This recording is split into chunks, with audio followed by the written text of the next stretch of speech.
മനുഷ്യൻ പ്രകൃതിയെ സംരക്ഷിക്കണം. അത് പ്രകൃതിക്ക് വേണ്ടിയല്ല, മനുഷ്യന് വേണ്ടി തന്നെയാണ്. കാരണം പ്രകൃതിയില്ലെങ്കിൽ മനുഷ്യന് നിലനിൽപ്പില്ല. പ്രകൃതിയിലെല്ലാം തന്നെ ത്യാഗത്തിൻ്റെയും സ്നേഹത്തിൻ്റെയും സന്ദേശമാണ് നൽകുന്നത്. നദികൾ ജീവജാലങ്ങൾക്ക് വേണ്ടി ഒഴുകുന്നു. തന്നെ കീറിമുറിക്കുന്നവനും ഭൂമി ഐശ്വര്യങ്ങൾ നൽകുന്നു. തന്നെ വെട്ടുന്നവനും വൃക്ഷം തണൽ നൽകുന്നു, പഴങ്ങൾ നൽകുന്നു.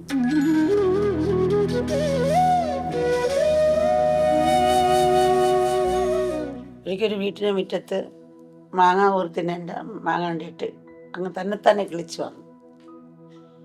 കിളിച്ചു കുട്ടി ഒരു ദിവസം നോക്കുമ്പോൾ ഭയങ്കര സന്തോഷമായി. ഒരു തൈ കിളിച്ച് വരിക. അവൻ ആ ഓടിപ്പോയി ഉമ്മ കൊടുത്ത്, എങ്ങനെ വന്ന് നട്ടാതെ കിളിച്ച് വന്നതല്ലേ, പോയി ഉമ്മ കൊടുക്കാൻ തുടങ്ങി. ഉമ്മ കൊടുത്ത് പിന്നെ വെള്ളം കൊണ്ട് തെളിക്കും, വളമിടും.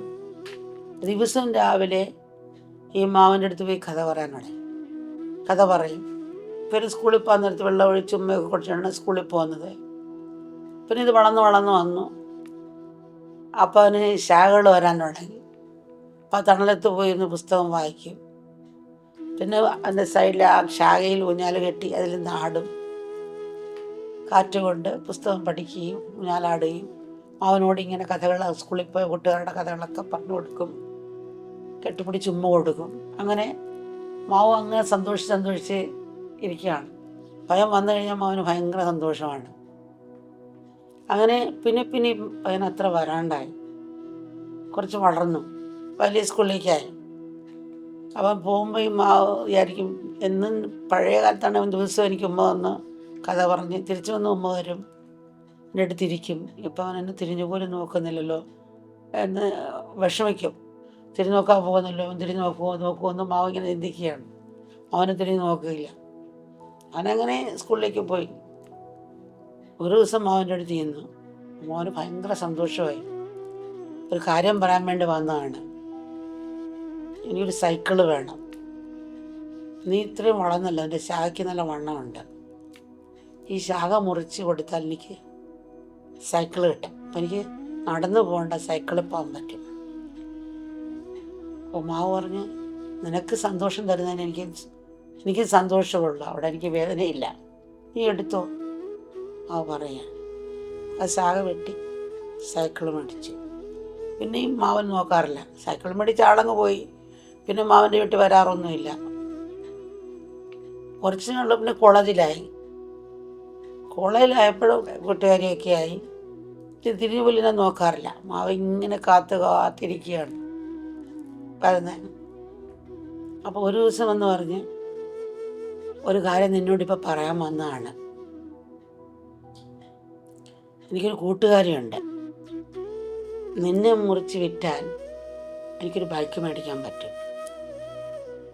അപ്പോൾ ബൈക്കിൽ എനിക്ക് ഉല്ലാസയാത്ര, എൻ്റെ കൂട്ടുകാരിയെ കൊണ്ട് ഉല്ലാസയാത്രയ്ക്കൊക്കെ പോകാൻ പറ്റും. അപ്പം അതുകൊണ്ട് ഞാൻ മുറിച്ച് വിൽക്കണമെന്ന് വിചാരിക്കുകയാണ്. അപ്പോഴും മാവ് പറഞ്ഞു, നിനക്ക് സന്തോഷം തരുന്നതാണെങ്കിൽ എനിക്ക് സന്തോഷമുള്ളൂ, നിൻ്റെ സന്തോഷമാണ് ഞാൻ ആഗ്രഹിക്കുന്നത്. മാവ് മുറിച്ച് പിന്നെ വിറ്റു.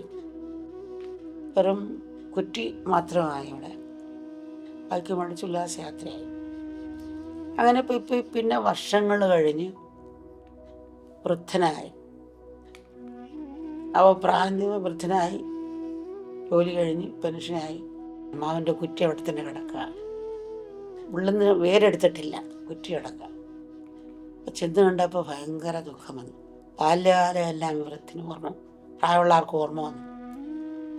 ഞാൻ ഈ മാവിലല്ലേ ഊഞ്ഞാലിട്ടാടിയത്, ഈ മാമ്പഴമല്ലേ രാവിലെ പറക്കി ഉണ്ണിമാങ്ങ പറക്കി തിന്നും, കൂട്ടുകാർക്കൊണ്ട് കൊടുക്കും, മാമ്പഴങ്ങൾ വെച്ച് കഴിക്കും, കൂട്ടുകാർക്ക് കൊടുക്കും, വിറ്റ് പൈസകൾ വാങ്ങിക്കും. എത്രയോ തണലുകൾ, കാറ്റുകൾ, കുളിർമകൾ ആനന്ദം തന്നു. ഇപ്പം നിന്നെ ഓർക്കുമ്പോൾ എനിക്ക് വിഷമമുണ്ട് എന്ന് തിരിച്ച് വൃദ്ധനായ ആൾ പോയി ആ കുറ്റിയോട് പറയാണ്. മാവുംകുറ്റി പറഞ്ഞ്, വിഷമിക്കേണ്ട, ഇപ്പോഴും സ്ഥലമുണ്ട്, ഇത്രയും തടിവശം ഉണ്ടല്ലോ താഴ്ത്തട്ട് പേരിൻ്റെ, ഇവിടെ ഇരുന്ന് വിശ്രമിക്കാൻ നിൽക്കണ്ട. അപ്പം നിന്നുകൊണ്ടാണല്ലോ വിഷമിക്കുന്നത്, ഇവിടെ ഇരുന്ന് കാറ്റുകൊണ്ട് വിശ്രമിക്കാം. അത് മാത്രമല്ല, ഒരുപക്ഷെ നിങ്ങൾ മരിക്കുമ്പോൾ ഈ വേരും ഈ കുറ്റിയും എടുത്ത് നിങ്ങൾക്ക് ദഹിപ്പിക്കാനും ഇതാവും. എന്ന് മാവ് പറയുകയാണ്. പ്രകൃതി നോക്കുമ്പോൾ എല്ലാം തന്നുകൊണ്ടേയിരിക്കുകയാണ്, നമ്മളതിനെ പീഡിപ്പിച്ചുകൊണ്ടേയിരിക്കുകയാണ്. നമ്മുടെ സന്തോഷം മാത്രം ആണ് നമ്മൾ നോക്കുന്നത്. അതുപോലെയാണ് നമ്മുടെ മനുഷ്യൻ്റെ സ്വഭാവം. കുഞ്ഞു പ്രായത്തിൽ നമുക്ക് ഇതിനോട് സ്നേഹവും വാത്സല്യവും, ഇപ്പോൾ പാവ കണ്ടാല എടുത്തുമ്പോൾ വെച്ചു എന്തെങ്കിലും ചെറിയ സാധനം അത്ഭുതമായിട്ട് തോന്നുകയും അങ്ങനെ വാത്സല്യക്കുകയും സ്നേഹിക്കുകയും മോഹിക്കുകയും, അതാണ് ഏറ്റവും വലിയ നിധി. നമ്മൾ ചിന്തിക്കും വലുതാകുമ്പോൾ ബുദ്ധിയിലേക്ക് പോവുകയാണ്. പോയി പോയി പോയി പോയി പോയി നമുക്ക് വേണ്ടി മാത്രം ലാഭം. ഒരാൾ ആക്സിഡൻറ്റ് മരിച്ചിരുന്നാൽ അവിടെ തനിക്ക് എത്ര സോഡ വയ്ക്കാൻ സാധിക്കുമെന്ന് ചിന്തിക്കുന്നവർ. ആ ഒരു കച്ചവട മനസ്സായിപ്പോയി നമ്മുടെ.